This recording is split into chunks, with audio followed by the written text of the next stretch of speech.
शादी तो बहुत सुन ले आप लोग पुराण से, एक नए ढंग की शादी बा, नई खोज कवि के देखे चंद्रमा जी के विषय में कहल गई बा। दुनिया है इसी संसार के नीचे, है इसी संसार के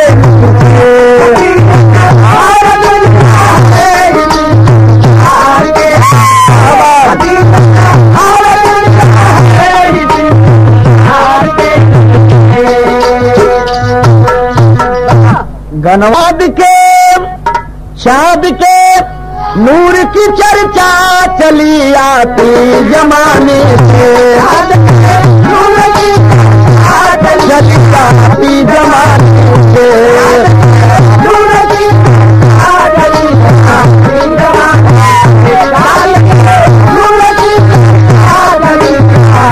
जमाने से। तो चाँद के नूर की चर्चा चली आती जमाने से, कभी को कभी मिलाते हैं रे रति के दिल दीवाने से, दिल दीवाने से।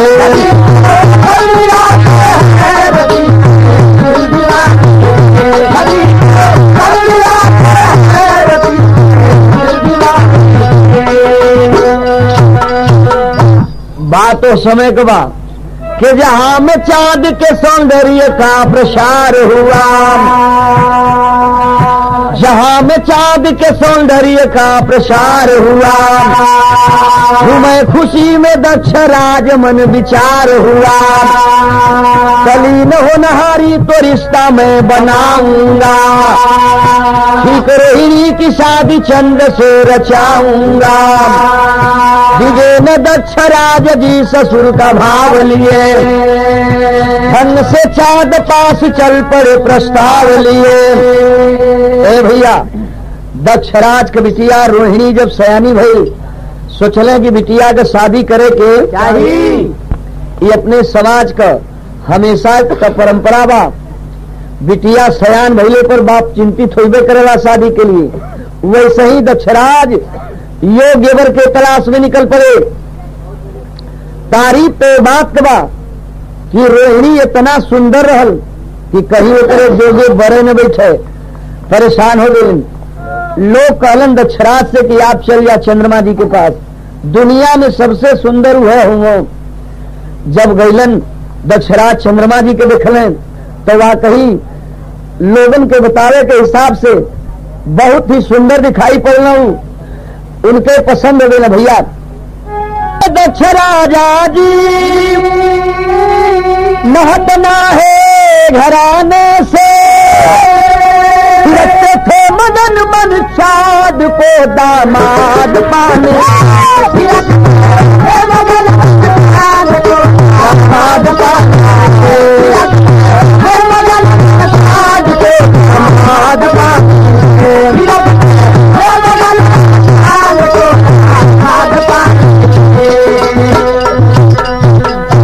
देखते खुश हो गए दक्षराज कि जैसे लोग बतौलम कहीं उससे भी बढ़िया चंद्रमा जी बान शादी पक्की कर रहे।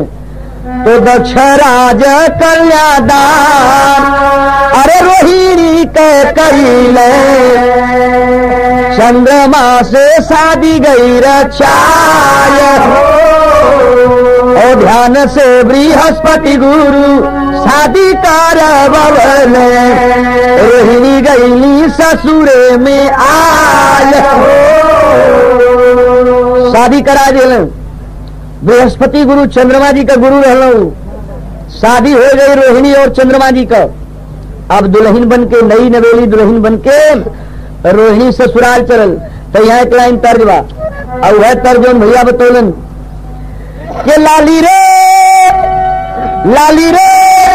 महालिया में, के लाली रे महालिया में, अरे लाला की चदरिया मोरे राम, लाला की चदरिया मोरे राम, लाला की चदरिया मोरे राम, की चदरिया हो राम। ए रामा लाला की चदरिया, ए रामा लाला की चदरिया जनवा मारली हो राम। ए रामा लाला की चदरिया जनवा मारली हो राम। ए रामा लाला की चदरिया जनवा मारली हो राम। हाई सुना गनवा को भावा कहना बा के नहीं हरे से ससुरे गई, अरे रोहिया तेरा माँ होए लागल सैया से मिला नावा हो, तेरा माँ होए लागल सैया से मिला नावा हो राम। तेरा माँ होए लागल सैया से मिला नावा हो राम। रोहिणी चंद्रमा जी के पाके खुश बा, चंद्रमा जी रोहिणी के पाके खुश हो, मगर बीच में भयल है का के पति संगल हरा लूटे, अरे चढ़ाली जवनिया मोरे राम, चढ़ाली जवनिया मोरे राम, चढ़ाली जवनिया हो राम। ए रामापुरा होए लागल, ए रामापुरा होए लागल आरमा नावा हो राम। रामापुरा होए लागल आरमा नावा हो राम। रामापुरा होए लागल आरमा, रामापुरा होए लागल आरमा। दोनों प्राणी खुश हो, अरे यही बीच में ठे गड़बड़ी आ गई। वो गड़बड़ी का आइल हो तपनिया हो बुझल तपनिया, बीतल दिन सात रैनिया, बुझल तपनिया बीतल दिन सात रैनिया, अलौटी गुजरिया ससुराल से, बीतल दिन सात रैनिया, बुझल तपनिया बीतल दिन सात रैनिया, अलौटी गुजरिया ससुराल से, बुझल तपनिया बीतल सात रैनिया,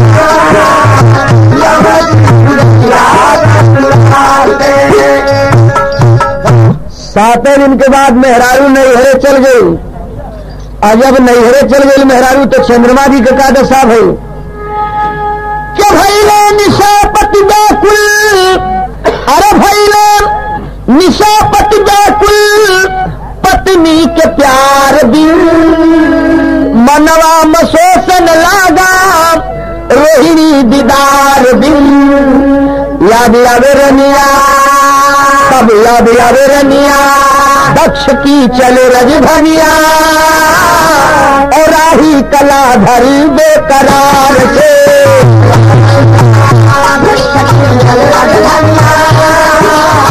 राही कला धरी बुझल तपनिया बीतल दिन नाथ रैया, लौटी गुजरिया ससुराल से, तपनिया बीतल दिन नाथ रैया, लौटी गुजरिया ससुराल से। ए भैया जब मेहरारू नैहरे चल गई तो चंद्रमा जी औरत का अलगाव बर्दाश्त नहीं कर पौलन, अभी कैलन है काम यहाँ मिर्जापुरी चौलरिया जौन पहले गावल जाए, चंद्रमा जी कैलन का कि लागी प्यास सतानी चंदा, तब लागी प्यास सतानी चंदा, ससुरारिया हो दुवरिया राजा दक्ष के गई, लागी प्यास सतानी चंदा, ससुरारिया हो दुवरिया राजा दक्ष के गई।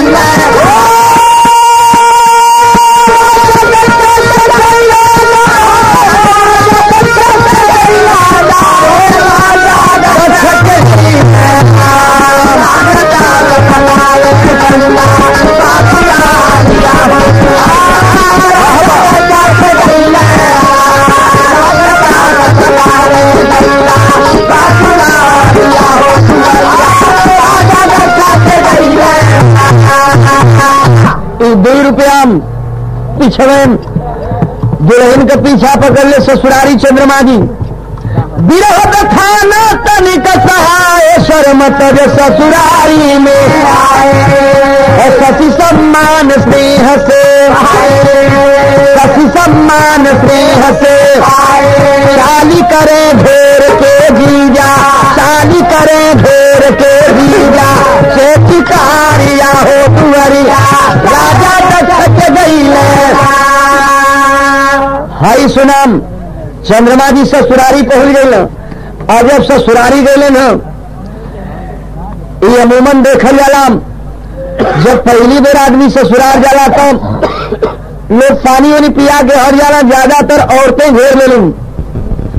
ऐसे चंद्रमा जी के भी उनकर सरहद सरवाइन सब घेर ले ली। यही पर यहाँ कवि के कहे के पड़ल कि कैसन साली बिना ससुराल, बिना ससुराल, बिना ससुराल भैया, बिना ससुराल, कैसन साली बिना ससुराल,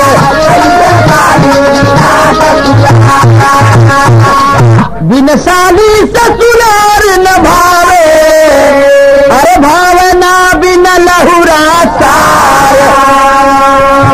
तय है सुना चंद्रमा जी के कहते सरवाई रही के रही मयंक के 26 साली ही ससुराल बड़ी गुलजार। ए भैया चंद्रमा जी के सब सरवाइन 26 रही अगल बगल के छोड़ के। ऐसे तो चंद्रमा जी का प्लान रहल कि महज 2 दिन रह हाल चाल लेख कर चल गई। जब 26 से सरवाइन देखलम तब गुड़ा भाग करे लगले कि यहाँ रहे के कई दिन चाहिए। अब पूरा जौन बात जोड़ घटा के चंद्रमा जी पर रहे के टाइम फिक्स कैलन कितना दिन रहना ससुरारी में कि बन के 26 दिन में हमान बन के 26 दिन में हमान और रहने ससुरारी में तारा तारी मस्क सालिन के से जारिया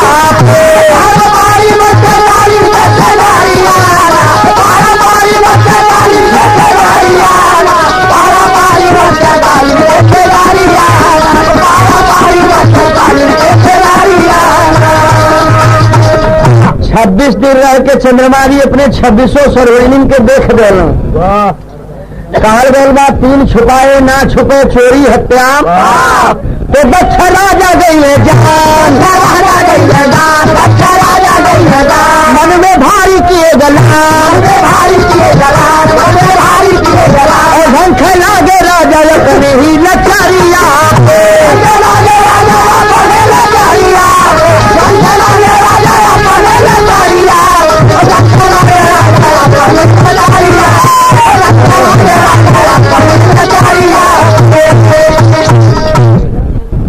दक्षराज बड़ा चिंता में हो गई। कुछ कहते न बने पहले दमाद ससुरारी आयल बा मुरैयत में काम बिगड़त चल जात हो। तो भैया यही पर कहना बाम के जवनिया जे कर दलदल में फंसी मोरे राम होला। अरे जवनिया जे कर दलदल में और साजन मयंक सजनी 27 बहिया। दक्षराज हार गुन के सोच विचार के ठीक काम कर रहे कि दक्षराज सब राज जान के, ए भैया दक्षराज सब राज जान के और सब कन्याएं ब्याह दिए विदा करा 27 रानी हर की चंद्रमा राह लिए।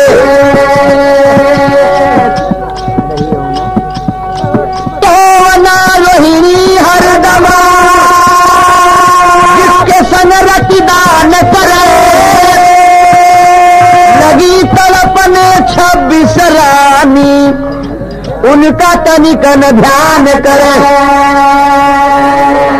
वो 26 लड़की इनका शादी जी से कह देना दक्षराज एक से पहले करा 26 से ही बदवा वाली कुल मिला के 27 से हो गई। चंद्रमा जी में बदलाव आ गए। घरवा जब गई ना तो उजनाथ होगी 2600 के पहचानते ना हो। पहल की जो रहल रोहिणी वही के संगे पति पत्नी का रिश्ता कायम रखल। आई 2600 के जना की भुला गई। ए भैया जब 2600 के भूल गई तो यहाँ कहना बा अब तर्ज वही बा।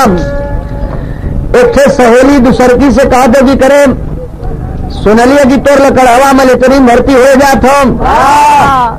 वो कहते गिरे वहां नाप जो खोला गया ऐसे ही भर्ती होते। अब फिर हम जाए दे तब न गई हम ओकर कहना बा कि हमारे बलमुआ के पातर कमर कहे हमारे बलमुआ के पातर कमर है पलट नहीं में जाए नहीं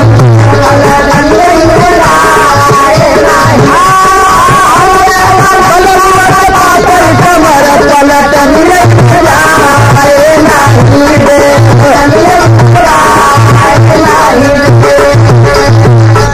हमारे बलमुआ के पातर कमर पलटनिया में जाए नाही देव। अब भूख लगी हलवा पूरी खियब होटलिया में खाए नाही देव। गनवा का भावा हई सुनाम 2600 का दशा का हो गई कि सैया बिना से जला गए जहर और सैया बिना से जला गए जहर 2600 का बिरह चलो नहीं 2600 का बिरह चलो नहीं जाए बिना से जला गए जहर 2600 का बिरह चलो नहीं जाए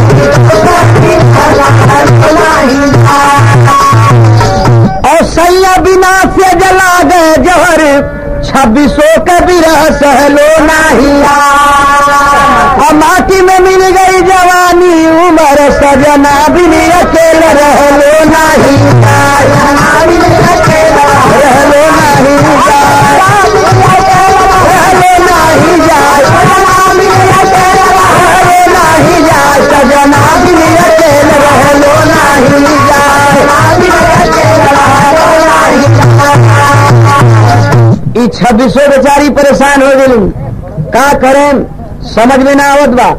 आखिर में निर्णय ले नहीं 2600 और चंद्रमा जी का के 2600 गई पिता के भवनवा अरे रो पिताजी के भाई के चरणवा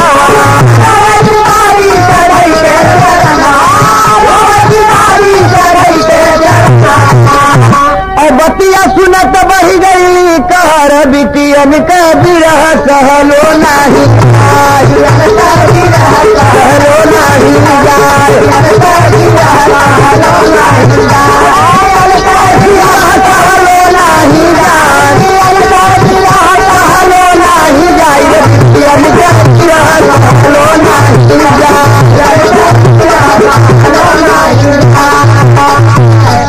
भैया जाके शिकायत कैलिन सब। और जब शिकायत कैलिन दक्षराज के ही पता लगल 2600 लड़किन के तिरस्कार कैलिन इतना बड़ा अपमान कैलिन। अब की बार उनके बर्दाश्त के बाहर हो गई। कहला पहली बार तो उनकर नियत देख के भावना देख के ये लड़किन के शादी कर रही एक बावजूद भी इनका तिरस्कार कैलिन।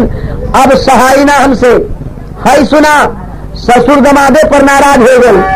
नाराज होकर कैलिन है का के दक्षराज दे दिए श्राप इच्छा नवा मनवा मानना नहीं सहाय बेटिन के अपमनवा मनवा मानना।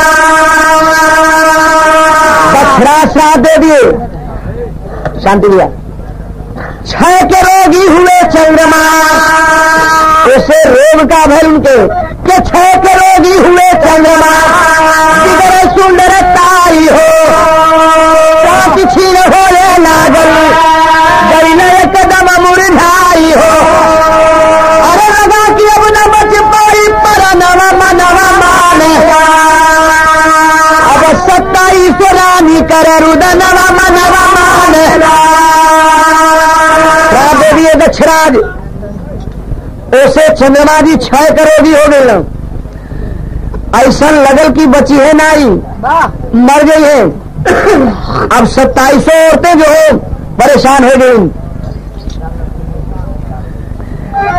ए भैया चंद्रमा जी का वह दशा हो गई कि लगन झुराए रजनी कांतला तो दिनवारे भैया लगन झुराए रजनी कांतला तो दिनवारे भैया लगन झुराए रजनी कांतला तो दिनवारे भैया जैसे बिन पानी आके पान मुरझाया जैसे बिन पानी आके पान मुरझाया क्षीर भैलिया भाला गए भयावन बदानिया क्षीर भैलिया भाला गए भयावन बदानिया रोम 27 रानी असुआ बहाया विनती करेली दक्ष राज के समाना विनती करेली दक्ष राज के समाना जे जिनके विरह कहलो न जाय वापस नाही होली जाता दुर्गति बतावा वापस नाही होली जाता दुर्गति बतावा वापस नाही होली जाता दुर्गति बतावा तीरथ सरस्वती में जाके चंद्रमा नहाया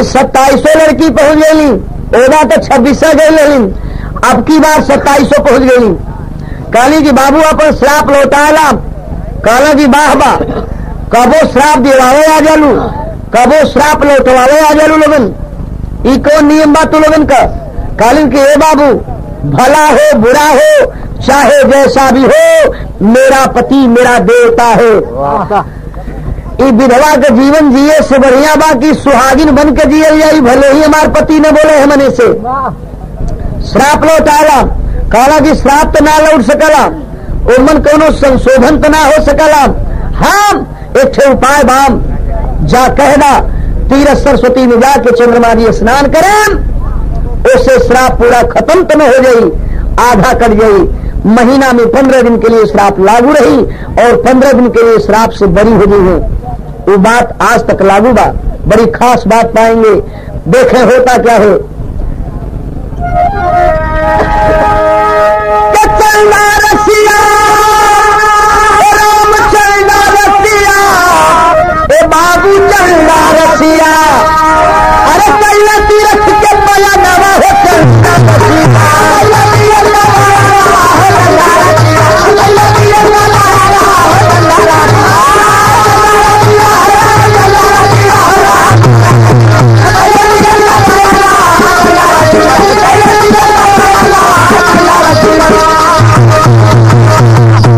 तीरथ सरस्वती में रहे अमावस के दिन जाई एकदम को लौटते रहे दुई को दिखलाई पावे पावे क्रम से सुंदर तनवा हो चलना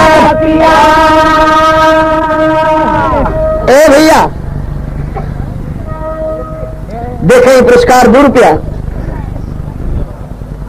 गई क्रमजारी 15 दिन शादनी बिखेरे और 27 नक्षत्र रानी अपने पति को हेरे पाके पाके पुलकित हो मनवा हो चंदा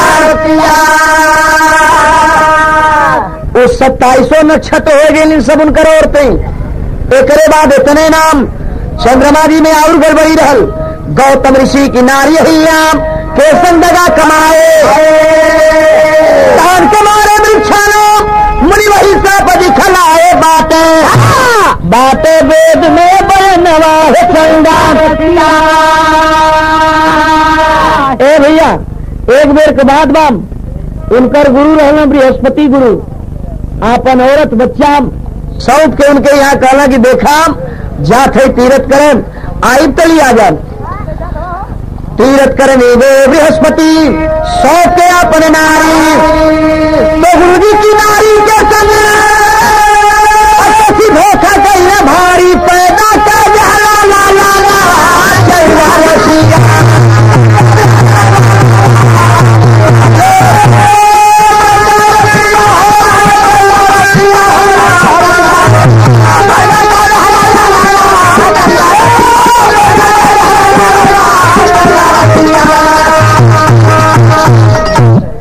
जब गुरुजी नहा के न तो देखने की अच्छे लड़का और चंद्रमा जी बढ़ा दिले हूँ। उसी लड़के का नाम गौतम बुद्ध प्रणाम। तो गुरु बिहारी गुरु रमन होरी गुण को गाए, हीरा लक्ष्मी कवि मंगल सदगुरु में नेह लगाए। जवनिया जे कर दलदल में फंसी, मंगल विश्वनाथ ही चंदा से कहानिया। जवनिया जे कर दलदल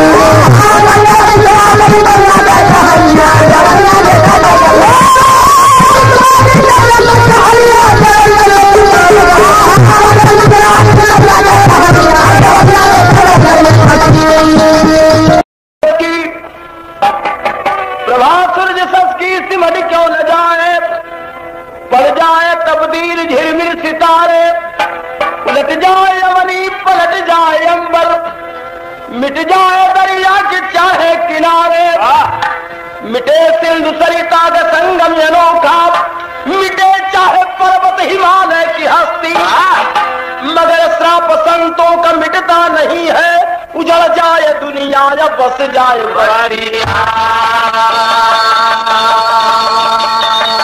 ध्यान दे, प्रभात सूर्य ससकी सिमट क्यों न जाए, पड़ जाए तब्दील झिलमिल सितारे, उलट जाए अवनी पलट जाए अंबर, मिट जाए दरिया के चाहे किनारे, मिटे सिंधु सरिता का संगम अनोखा, मिटे चाहे पर्वत हिमालय की हस्ती, मगर श्राप संतों का मिटता नहीं है, उजड़ जाए दुनिया या बस जाए बस्ती। एक लाइन गजल का भाव आ,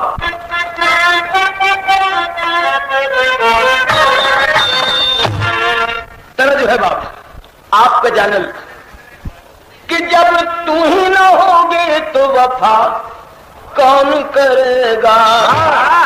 लेकिन कभी का कहना हो कि जलता नहीं है शांति का दीपक तूफान में, जलता नहीं है शांति का दीपक तूफान में, जलता नहीं है शांति का दीपक तूफान में। अरे जलता नहीं है शांति का दीपक तूफान में, रहता नहीं है वो जब भी क्रोधित तूफान में, रहता नहीं है वो जब भी क्रोधित तूफान में, रहता नहीं है वो जब भी क्रोधित तूफान में। गुस्से वाली बात में वजन नहीं रहता, हमेशा ओछी बात निकले। वाह हल्लुक बात। कहल हो एक बात है और कहल गए कि चूक अनजान, चूक अनजान में इंसान से हो जाती है, दिमागी चक्कर में जब चेतना खो जाती है। एक रोज चित्रसेन नबकी निशंक राह लिए, इंद्रपुर जा रहा मन में भारी उछाह लिए, हुआ धोखा भारी ऊपर से ही वह थूक दिया, पड़ा यजुली में गाला मुनि के भारी चूक किया। एक रोज चित्रसेन नाम का गंधर्व आकाश मार्ग से जात रहल, ऊपर से खखार के थूक दिलस, नीचे गाले उन्हें अजुली में जल लेके पूजा करते थुकवा के अजुलिये पड़ गए। कहलन करे नादान ऊपर ऊपर चलता है, नीचे ख्याल नहीं किया, हुआ पूजा में विघ्न, मुनि का श्राप छूट गया। अरे नादान क्या तेरा दिमाग लूट गया, 3 लोक 14 भुवन में न बच पाओगे, आज के दिन ही कृष्ण के हाथ मारे जाओगे। कलन की जा तो है श्राप, हमरे पूजा में विघन डल्ला, आज के 8वें दिन भगवान कृष्ण के हाथ ही मारे जाइबा। एक बात जब कहलन है तो चिंतित हो गए चित्रसेन, तर्जमा बदल गए मास्टर। कौन तर्जमा मास्टर? तर्जमा अरे प्रीतिया काहे ना लगवले, बेकल जिया रहलो न जाए, कोठा बनवले अटारी बनवले, हर खिड़किया काहे ना लगवले, बेकल जिया रहलो न जाए। तरजी है बा चित्रसेन सोचत बा कि सरनिया जाई के करा के कहाँ बची जा, सरनिया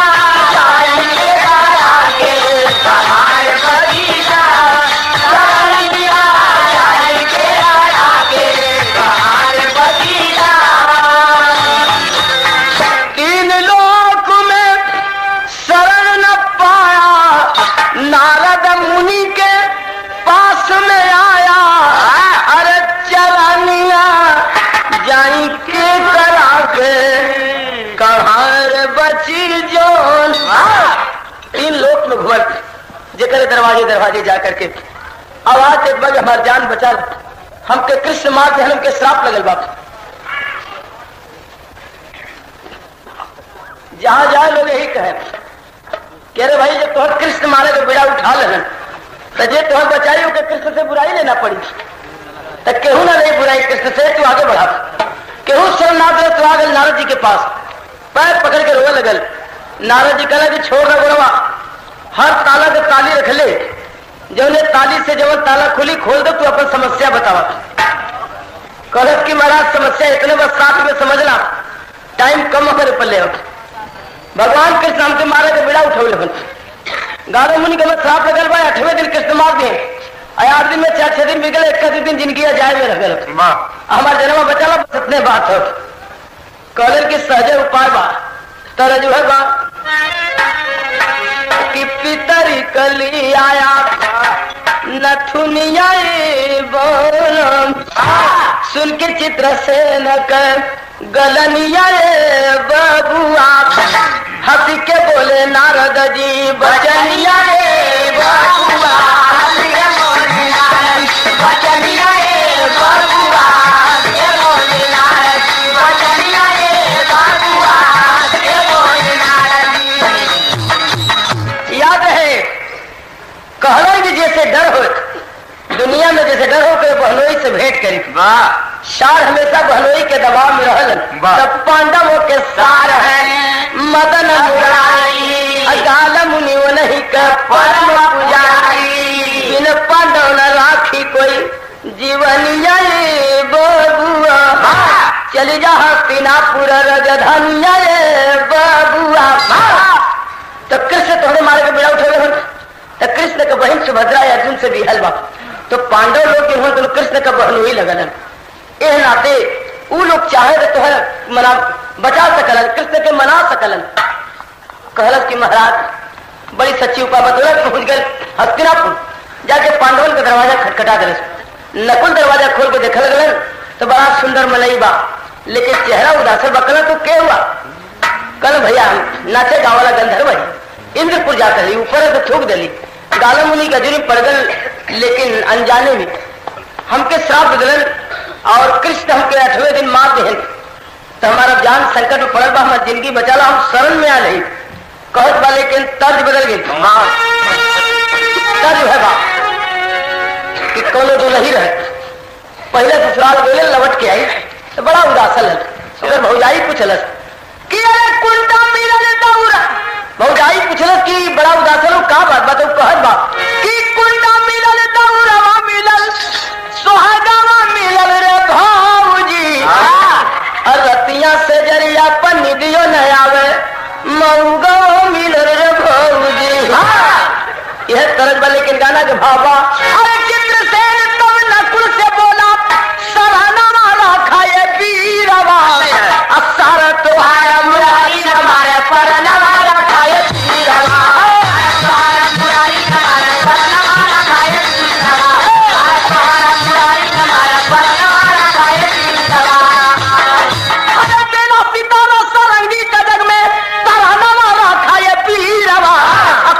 कुमारा जुझारा बहादुर नवारा खाए वीरवा,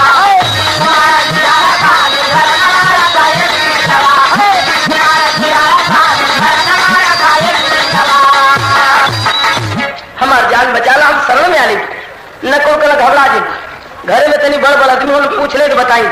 अरे घरवा में धर्मराज कल के हदवा पर कहलन कि मनई बाप कैसन मनई हो, तो तर्ज यहाँ बदल गई, बात तर्ज है बाप कि बाबा दिहल सेन हुरा देहुरे हम तेजब, देहुरे हम तेजब, बलमुआ कैसे भा, अरे बलमुआ कैसे तेजब रे छोटी नदी।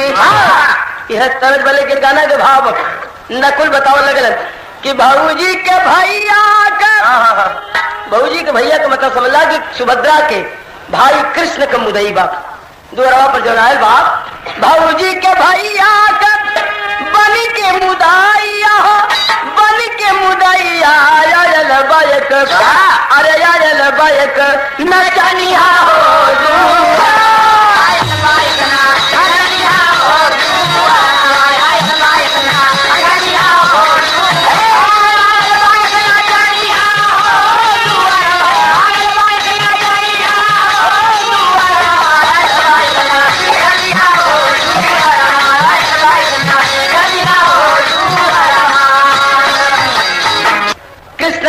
बा कृष्ण के मारे के बेड़ा उठो हमारे द्वारे शरण में आज बा तो का कह दे धर्मराज के घरे कृष्ण का मुदई बात वही पूछत बेटा सुन के नकुल की बात सभी के मुख से निकली एक आवाज जिसके बलबूते पर रहता हम सबका दुनिया में नाच अरे उसके माफिक क्या चलना है जिसके माफिक श्याम नहीं असार के ऊपर शस्त्र चलाना बहनोई का काम नहीं जाओ उसे कहना कि हम के शरण ना दे ओके शरण देवे का मतलब कि कृष्ण से लड़ाई लेवे की पड़ी तो कृष्ण के हमन ईश्वर मानीला और हमन के हित भी तो कृष्ण से लड़ाई कैसे करेगी जाओ उसे कहना कि उन्हें शरण ना मिली तब तक से सुभद्रा बोल पड़ी कि वीरों का यह धर्म नहीं और शरणागत को लौटा देना बहादुरों का कर्म नहीं भाई हो या भतीजा हो या पिता हो प्रतिद्वंदी रण में शरणागत की रक्षा करना अंकित है बहादुरी पन्ने सुभद्रा कहती है कि अरे का कहत हुआ लोगन कितना यात्रा लेके द्वारे पर आए बाप आज द्वारे से चल जाई ओकर जान चल जाई तो बहुत बड़ा कलंक हुई दरवाजे पर जियाल हो ओकर रक्षा करना पड़ी यही बहादुरी का नीत हो अगर ना रक्षा करवा तो एक काम करा लोगन का तरज बदल गई बाप तरज है बाप कि हमार पाजे बुरा जहीरो जड़ो दो लेकिन सुभद्रा कहे पांडवन से कि अरे पहला चुड़िया राजा बन जा बहुरिया पहला चुड़िया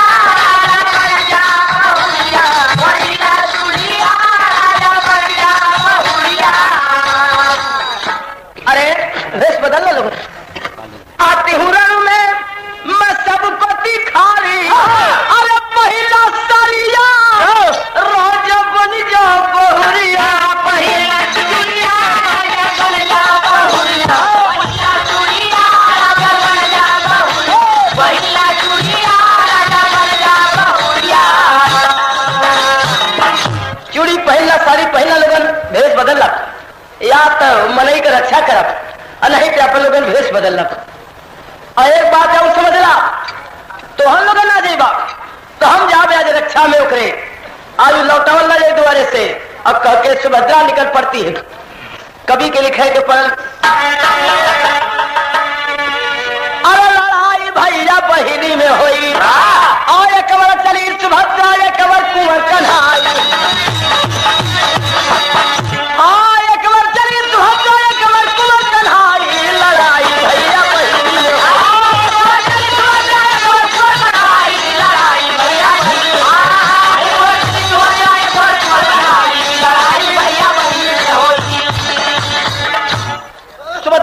जाती है जंग के मैदान में भगवान को नजर पड़ गई तो देख सुभद्रा को रण में घनश्याम को चिंता छाई है पूछ पड़े हैं कृष्ण तुरंत क्यों बहन तू लड़ने आई है भगवान जब देखल सुभद्रा के कहने गए बहना तू क्यों आई है कहलस कि हम दरवाजे पर एक मनई आल हल वो करे रक्षा में हम आल है कहन गए रक्षा में तू अलू है तेरे घरे का मर्द कहाँ रह गईलन नकुल और सहदेव युधिष्ठिर की बुद्धि क्या मार गई बनते हैं गदाधर भीमसेन क्या उनकी हिम्मत हार गई डूबा वंश है कुंती का आई समय लाचारी की क्यों आए नहीं रहे स्थल में क्या हाल है गांडूधारी की वो लोग कहे नहीं कि तू अलू है जरा सा आवाज मत कर जी जवाब है बा कि अंगने में फूल गे नवाय नदी बजले बधाइया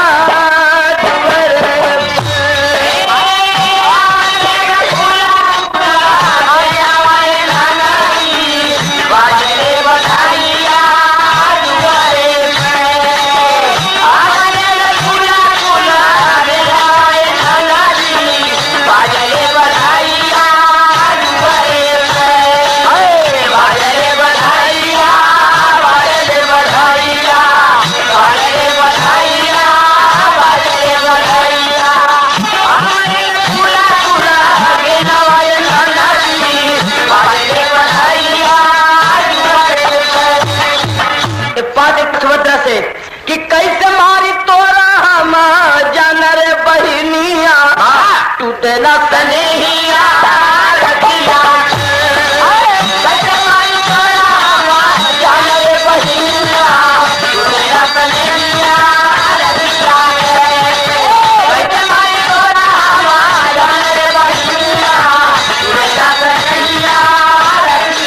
अरे पांडवों के जैसे नहीं न तो हम करीब है तोहरा के मार कहाँ मुहार खरीब है बेधलही में बिरह पाने बहनिया टूटे नक्स नहीं रखिया के आज तो कैसे अपने हाथ से मारत बहन हो आज तेरे घरे का मर गया होता तो लड़ाई का आनंद आ जाता लेकिन तू चले भी सामने ये बात जब कहना भगवान सुभद्रा कर रही है कि सुभद्रा श्याम से बोली बचाने जान आई हूँ अंधेरी जिंदगी में मैं उगाने जान आई हूँ अंधेरी जिंदगी में मैं उगाने जान आई हूँ अंधेरी जिंदगी में मैं उगाने जान आई हूँ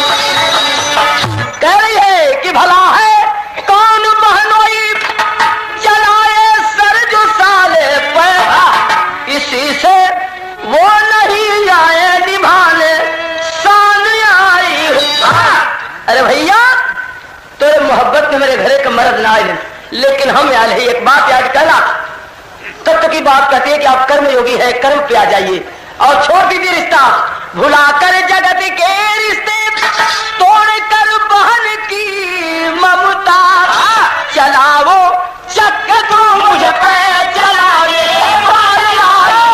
चलाओ चक तू मुझ पे चलाने चलाओ चक तू मुझ पे चलाने कहा बोला बात हो रही है सुभद्रा कहत कि भैया आप दुनिया के बात छोड़ दो और आज बहन भाई का नाता तोड़ दो आज अपने धर्म और कर्म पर आ जा आज तुम चित्रसेन के मारा हम बचाए दूसरी बात न हुई एक नवाज जब भगवान से सुभद्रा से भइले और आज भीम के गर्म हो गए तुम मेहरारू लड़त चल गए हमारे घरे बैठे रही का कहलन अरे उधर भीम के बरन पर भरत चरण चढ़ गई हो और गदा उठा के बोले गरज के बरन है चली गई गदा उठा के बोले गरज के अरे जी कर पति विख्यात जगत और दुनिया से गांधी उधारी हो नकुलिया सहदेव युधिष्ठिर जैसे धर्म पुजारी हो अरे लड़े नारी नर कर महल में सैन नैन चढ़ गई हो भानु के रहते हुए न पाई रैन नैन चढ़ गई हो भीम कलन की सूरत के रहते अंधेरा ऐसे ही से मरद जगह घरे और मेहरारू लड़े चल गए बड़ी मार के बाद कहने याद हम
लेके भगवान कल साबत से साबत बड़े मौके से आगे लगे।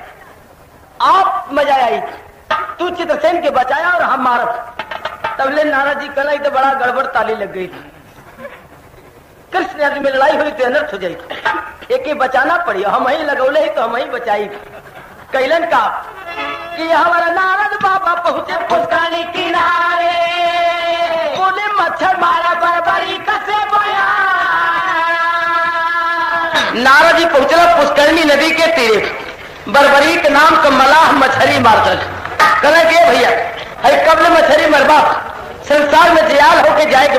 बड़ा सहज उपाय बाप चित्रसेन का तुया पर उपाय बनाया, चल के कृष्ण जी के हाथे अपन जा। अरे भगवान चित्रसेन के मारे के बेड़ा उठौले हो, अरे अर्जुन बचावे कर। तो एक बात तोहरे मोले 3 काम बनी। पहला काम चित्रसेन का रूप बना के पहुंच जा जंग के मैदान में। भगवान तो ही के चित्रसेन समझ के मार दिहन तो असली चित्रसेन का जान बच जाई, पहला काम। कृष्ण अर्जुन लड़ाई बच जाई, दूसरा काम। अब भगवान के हाथ में मारा जाई बात बिल्कुल स्वर्ग जाई बाई, तीसरा काम हो। कहलन की ठीक कथुआ महाराज हमरो जीव भी अइला है। कटिया फटिया जाल फल चित्रसेन का रूप बना के बहु चाह जब की हो जाने वाला। अरे देखल सुरतिया जब श्याम हो समनवा, चक्र के चलाई दबा दलिए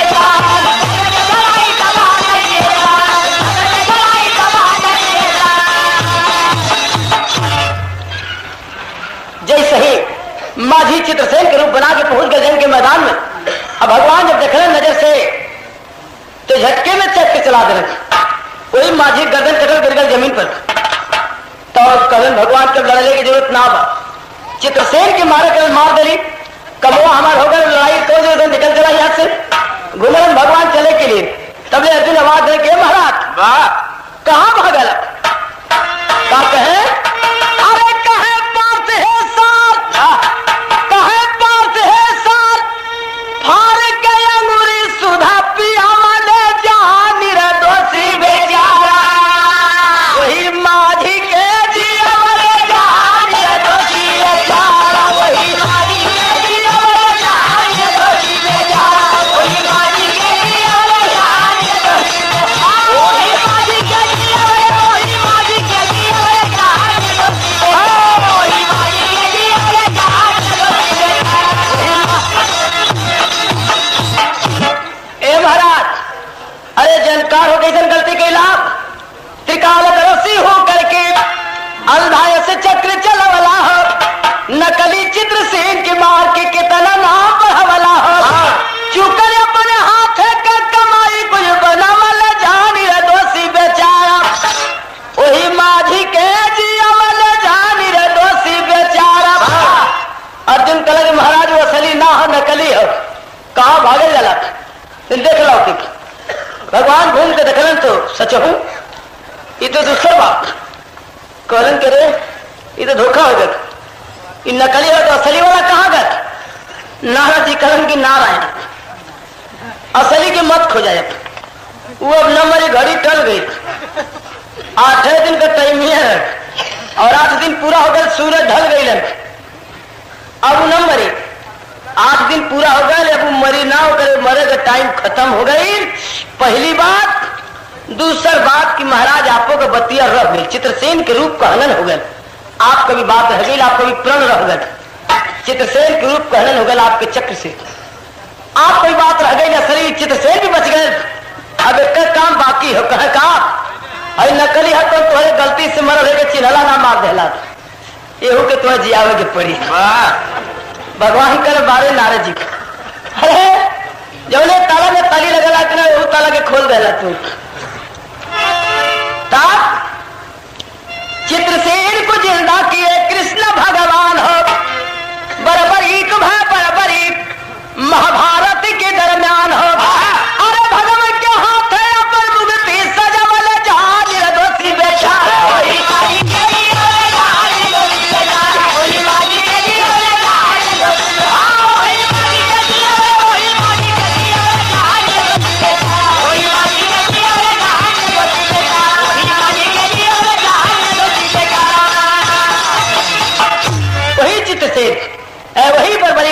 सलाह भगवान ओके अपने हाथ से जब जीवलन ये भी मुक्ति के लिए होकर अगले जन्म में आके वही भीम के यानी पांडव कुल में भीम के पोता भीम के बेटवा घटोत्कच के बेटवा बन के पैदा हुए।